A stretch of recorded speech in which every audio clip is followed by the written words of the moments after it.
Former Washington Wizards guard and number one overall pick John Wall is headed to LA.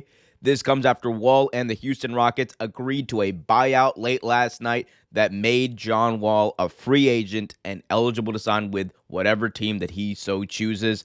And we are now learning that team is, in fact, the Los Angeles Clippers. So, for the time being, it looks like John Wall is set to join both Kawhi Leonard and Paul George down there in LA to try to get the Clippers over the hump and finally get them to at least, hopefully, an NBA Finals appearance. That's the goal, right? They always make the NBA Finals. Wall averaged 19 points and 9 assists throughout his career and would be a very pivotal playmaker for the Clippers if healthy. And that's been the big question behind John Wall over the past number of years. If John Wall is healthy, there's very little question about whether or not he can produce. The bigger question is John Wall going to be not in shape, but is he going to be healthy enough to produce at that high level that the Clippers hopefully want him to produce at? Because if not, then I mean, what are we doing here? Reggie Jackson, it should be noted, was the point guard for the Clippers last season, and he's no slouch either. 16 and a half points, almost 5 assists per game. So he also has something to say here as well. But bringing in John Wall is, for the Clippers, it's not as risky of a proposition because a bulk of the money that he's going to be making is likely going to be paid, or it was going to be paid by the Houston Rockets because of this buyout and the way it works.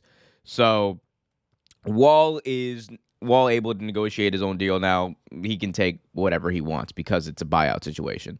The Rockets apparently did want to reach an agreement with Wall before free agency began to maximize his options in selecting his new team. So they obviously did that.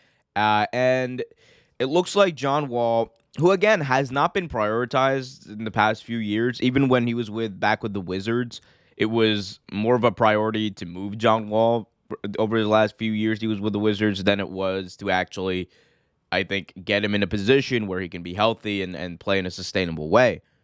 When it comes to the Rockets, they were just in a flux. Like the Houston Rockets were just in a situation where they were not going to make the playoffs, and it was a rebuild mode. They were in a complete rebuild mode when they trade away James Harden, when they trade away Russell Westbrook. You knew it was over, and John Wall, even though how great he can be, was unable to mend that. So we'll see what happens there.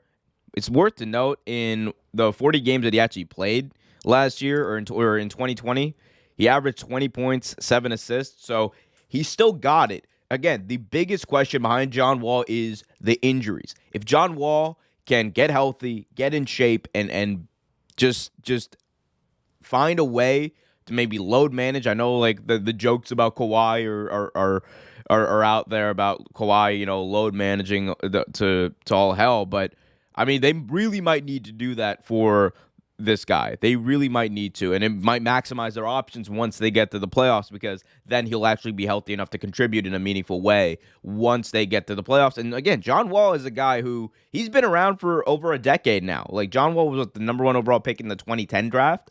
So he's been around for a while, and I think the Wizards in that time have made the playoffs twice. So it's not like, it's not like John Wall has had this playoff success and isn't hungry for a title or isn't hungry to make a deep run in the playoffs. He obviously is, but they need to get there. They need to find a way to get there. They got to get Kawhi healthy. They got to get now John Wall healthy, and they got to sustain what they already have in Paul George, Reggie Jackson, and company. So they got the word cut out for him over there in LA. But I've said this since the beginning, and I made a similar comment about the Brooklyn Nets.